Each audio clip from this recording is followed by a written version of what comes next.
बसमीना जी, जानिस्ता जी का पक्ष तो हम सब ने सुन लिया, लेकिन समाज इनकी कहानी के बारे में क्या सोचता है, ये बताने के लिए कुछ प्रतिनिधि हमारे घर आए हैं।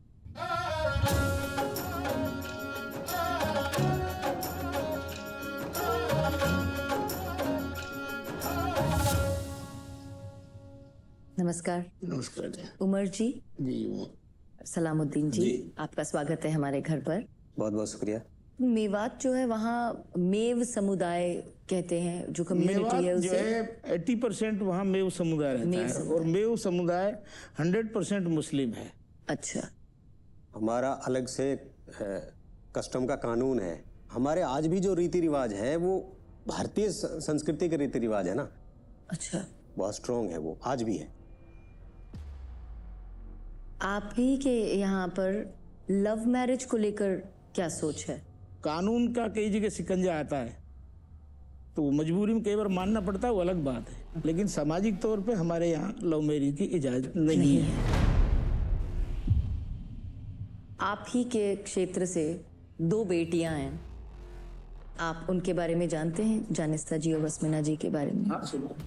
सोशल मीडिया से जानते हैं। सोशल मीडिया पर रील्स बनाती हैं, कमाती हैं, दुकान चलाती हैं अपना।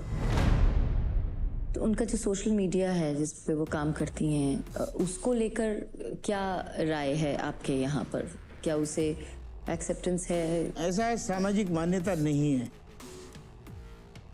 ठीक है, कर रहे हैं लोग, उनको सरकार ने, कानून ने, नियम कायदों ने इजाजत दे रखी है, लेकिन जहाँ हमारा समाज जो इस तरह के जो सामाजिक गिरावट पैदा होती है जिनसे हमारा माहौल, हमारी माँ, बेटियाँ, बहन बैठी हैं इधर, एक बेटी अगर कुछ गलत करती है और पूरी सोसाइटी पे उसका कोई गलत असर पड़ता है तो उसके लिए हमारे लोग विरोध करते हैं। लेकिन अब लीगल प्रोटेक्शन जब मिलती है तो हम फिर उसको उससे ज़्यादा नहीं करते। तो आप लोगों के हिसाब से क्या ऐसा उन लोगों ने कुछ काम किया है जिससे आपके यहाँ गलत किस्म की एक एग्जाम्पल सेट हो और विरोध करने की आवश्यकता हो? सोशल मीडिया का सही इस्तेमाल करना चाहिए, ये हमारे लिए एक अपॉर्चुनिटी है। अगर सोशल मीडिया नहीं होता तो शायद हमारा आप यहाँ नहीं होते जी। ये सोशल मीडिया की देन है जी। लेकिन कहीं गैर सामाजिक तरीके से उल्टा सीधा करके आप डालें और उसका समाज पर गलत असर पड़े तो ये कोई अच्छी बात नहीं है। इस तरह की कमाई भी ठीक नहीं है। आपके नॉलेज में क्या ये पहला ही ऐसा केस आया है वहां से? मेवात में तो किसी भी मेवात में तो अगर इस तरह का सुना भी है तो पहला ही है। एक अफवाह है उनके प्रति कि वो लिव इन में रहती है। ये काम आस्तिक नहीं करता। जो नास्तिक हो जाते हैं उनकी ही ये चीजें होती हैं। दूसरी बात ये है कि पूरी सृष्टि कुदरती एक नियम से चलती है। अगर औरतें लिव इन में रहने लगती या मर्द लिव इन में रहने लगते, सेम सेक्स के लोग एक साथ रहते हैं तो जो नेचर का सिस्टम है वो तो बंद हो जाएगा। नेचर इनबैलेंस होगी, दुनिया संसार इनबैलेंस होगा। इनबैलेंस होगा तो जाहिर है कि वो जिस स्मूथली जिस तरह से ये दुनिया चल रही है वो नहीं चलेगी। इसलिए भी हम इन चीजों के खिलाफ हैं। जो दिख रहा है समाज को वो समाज उसको एक्सेप्ट नहीं करता। हमारा, कम से कम हमारे मेवात का। वो सिर्फ हमारे इलाके की बात नहीं है, पूरे भारतवर्ष में किसी भी मजहब, धर्म, जाति में इस तरह की उसको तो मान्यता तो है नहीं।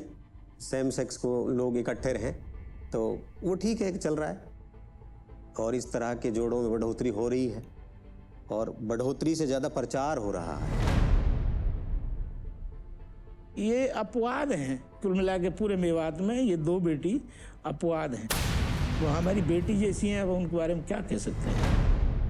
लेकिन फिर भी मैं तो यही कहूँगा, आपके माध्यम से भी कहूँगा कि हमें सोसाइटी में किसी को भी, मेल हो फीमेल हो, इस तरह के काम नहीं करने चाहिए जिससे हमारी पूरी सोसाइटी शर्मिंदा हो या सोसाइटी का चाल चलन पे प्रश्न चिन्ह लगे। वो काम नहीं करना चाहिए। उमर जी और सलामुद्दीन जी ने जिस तरह से समाज का पक्ष रखा है, हम चाहेंगे कि हम उनकी बात को और बेहतर तरीके से समझ पाएं। इसके लिए हमने खाप से रघुबीर सिंह जी, सुबे सिंह जी और सुरेंद्र सिंह जी को भी बुलाया है।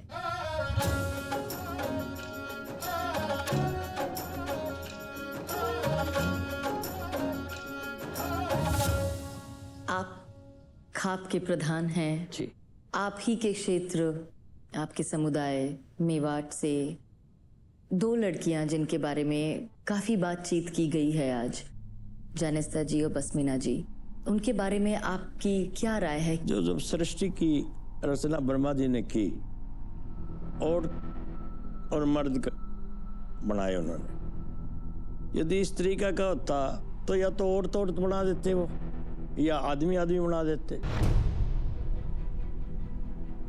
आदमी को तो सृष्टि का सबसे समझदार इंसान माना जाता है, और आज इन्होंने वो काम कर दिया। जो इस तरीके से काम करेंगे फिर यह सृष्टि चलेगी आगे?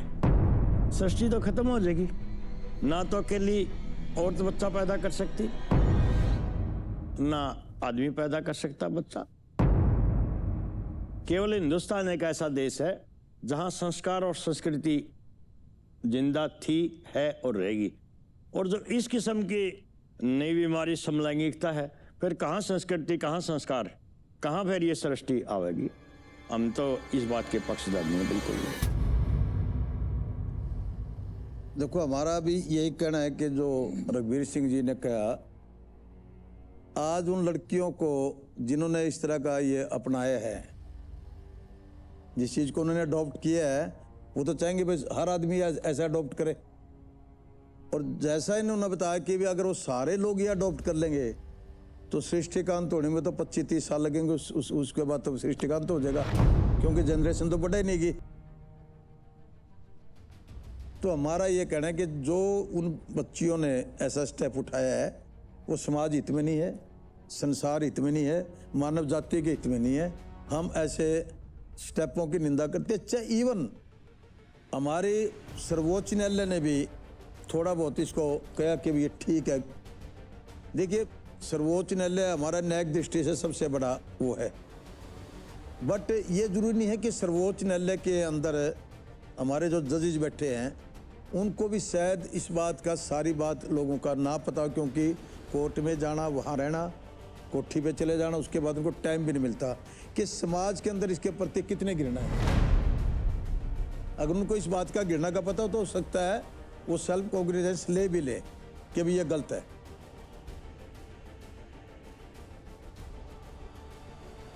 सुरेंद्र सिंह जी, आपका क्या कहना है? देखिए, ये विषय जो है ना, संस्कार और संस्कृति के लिए बहुत बुरा है। हिंदुस्तान का कोई भी धर्म इस बात को स्वीकार नहीं करता कि बेटा बेटा शादी करे, बेटी बेटी शादी करे। कोई तरीका नहीं है, नॉनसेंस बात है बिल्कुल। बहनों का इतना प्यार होता है, पर शादियां तो फिर भी अलग अलग करती हैं। एक दूसरे से बहुत प्यार करती है, 2 बहनें एक पिता की औलाद है, 2 भाई भी हैं जो बहुत प्यार करते हैं, दूर चले जाएं तो भी वो जो ना उस प्यार को निभाते हैं, स्वीकार करते हैं। इसका ये मतलब तो नहीं जो इन बेटियों ने किया है। मैं तो हर माता पिता को और उस क्षेत्र के सभी अग्रणी लोगों को यही कहना चाहूँगा इस एपिसोड के माध्यम से कि सबसे पहले अपने बच्चों को जो है ना संस्कार दीजिएगा, और जितना काम आप रोजी रोटी के लिए करते हैं उसका 20% भी अपनी औलाद के लिए, अपने भाई की औलाद के लिए, अपने परिवार के बच्चों के लिए अगर निकाल सको तो निकालो, ताकि वही संस्कार और वही रीति रिवाज हमारी परंपरागत रहें, जिससे समाज ही बचेगा। अपराध का कारण भी यही है, लिव इन वाला और इस तरह के, क्योंकि आप लोग तो मेट्रो सिटीज़ में बैठे हैं, बड़े सिटीज़ में, वहाँ तक आपकी पहुँच नहीं है जहाँ हम देखते हैं।